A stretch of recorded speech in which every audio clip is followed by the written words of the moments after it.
and welcome back to my interview series that is all around the International Human Design Conference this year. Today, I am welcoming Marla Mack. Welcome. I'm so excited to be asking you about human design and business today. Excellent, Michelle. Thank you so much for having me. Understanding my human design changed everything for me in business. And we're going to get to that because you're going to be talking specifically about your profile lines as your superpower in business. And I know it totally transformed how I look at myself in business. And we have a line in common.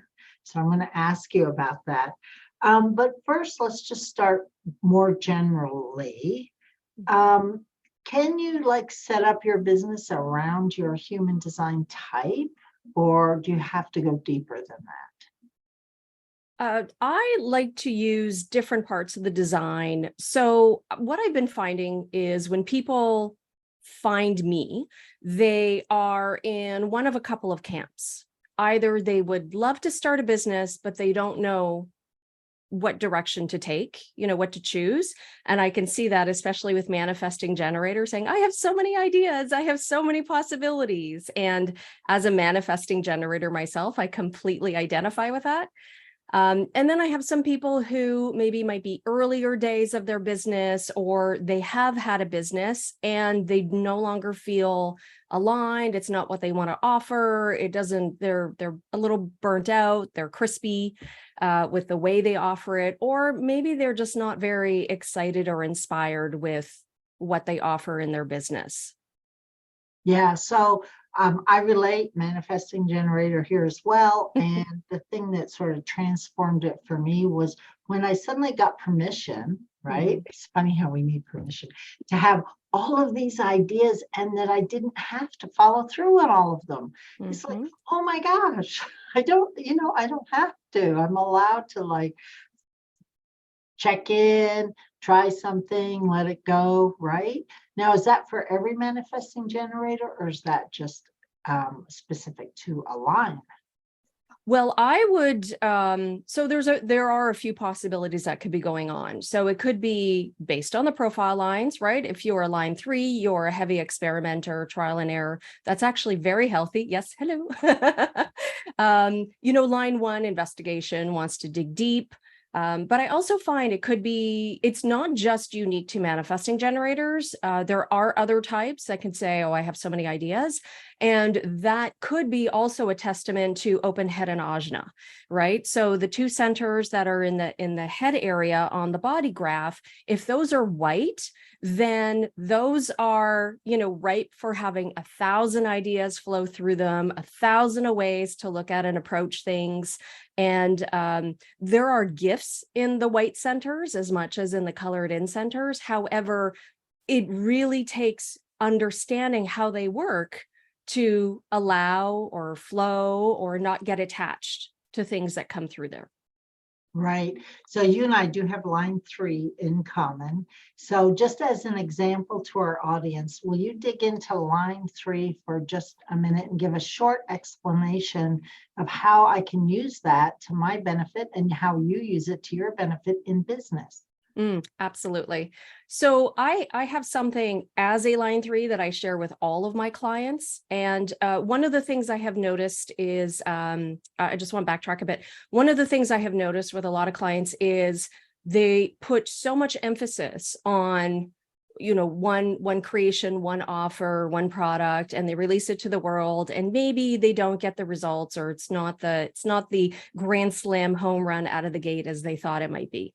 And they really take that upon themselves. They think that means something about them and their value and their self-worth, that they're not worthy. And it really isn't. And I think line 3, more than any other piece of my design, really taught me that business is all about trial and error. And I have a sign on my wall that I put up as a result of this, and really, appreciating the line 3 being a money line, being a real world, go out there and, just take some action line. And this sign says, everything is an experiment. And what that has done for me, and the lesson I share as a line 3 for my clients, is take everything you do in business purely as an experiment and detach from the outcome meaning anything about you. You're simply testing and trialing things, putting it out there and seeing what happens, and then tweak and change as needed, and poof. Marla, that's good life advice. It is. It is. Really. So I can't wait to take your workshop at the conference, because I have a line 5 as well, 3-5, and that feels like what you just said. Not taking it personally and just putting it out there is even more intense for me, but we're not going to go into that because I want people to come to the conference and take your workshop, right?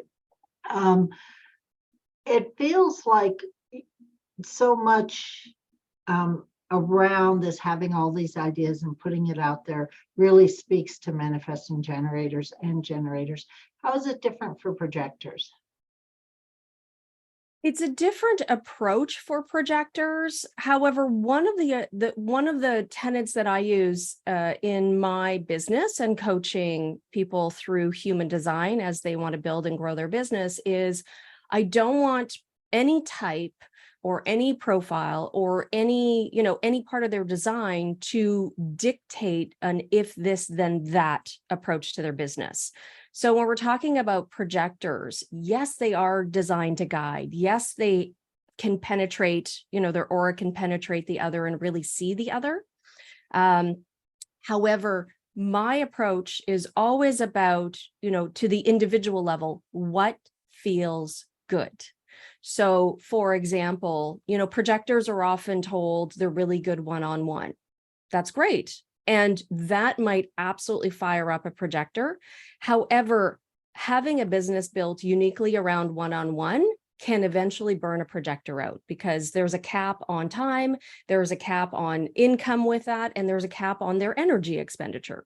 And so I'm always trying to be careful, whether it's projectors or others, but especially projectors, is tapping into what feels good. And there are so many ways to approach your business by still delivering value as your magical projector self that doesn't require, or doesn't lead you down a path to burnout. That's always, sustainability is for me like number one. You need to be sustainable in order for your business to be sustainable. Could it be, and I'm making a leap here with my open head and all these ideas, could it be that projectors do better having higher ticket items? Or am I making a leap that's not really true? Once again, it may depend. I would say at that point, to me, it's always about a value exchange. So what is the exchange of value? What is the client receiving? So when I go back, and I know this can be also a debate even deeper when it comes to projectors, for example, with, undefined will or, undefined identity center. And what I really look at is, you are priceless and you are valuable and you have gifts and talents that you're here to share with the world. And that being said, what's the value of the service that you offer to your clients? And really then pricing according to that. And so it could also be a journey with where they are in their business and building their confidence with their mastery and their talents. That might dictate pricing, but very much focused on what are the results that the clients get. And there are ways too that a projector can serve, and it doesn't have to be high ticket. It could be mid ticket, but they have the offer structured in such a way that they're preserving their energy and still delivering value. I'll give an example. Maybe there's an expression in the industry called like a hybrid group program, or a hybrid evergreen, or maybe cohort. So what that means is they have a series of lessons that are pre-recorded and possibly a curriculum. They've spent the energy once to build and record those, and then their clients move through that, and then they show up for their beautiful projector selves for select coaching calls, where then they're giving their guidance to the individual members of the group. And that could be a great way to preserve their energy because they're not teaching live from scratch again and again and again and again. I love that. Okay, so much to talk about. We didn't even touch on the other types, reflectors, manifestors, and I just mentioned generator, but there you have it. You're going to be digging deep into the lines, teaching us all how to really align with our business.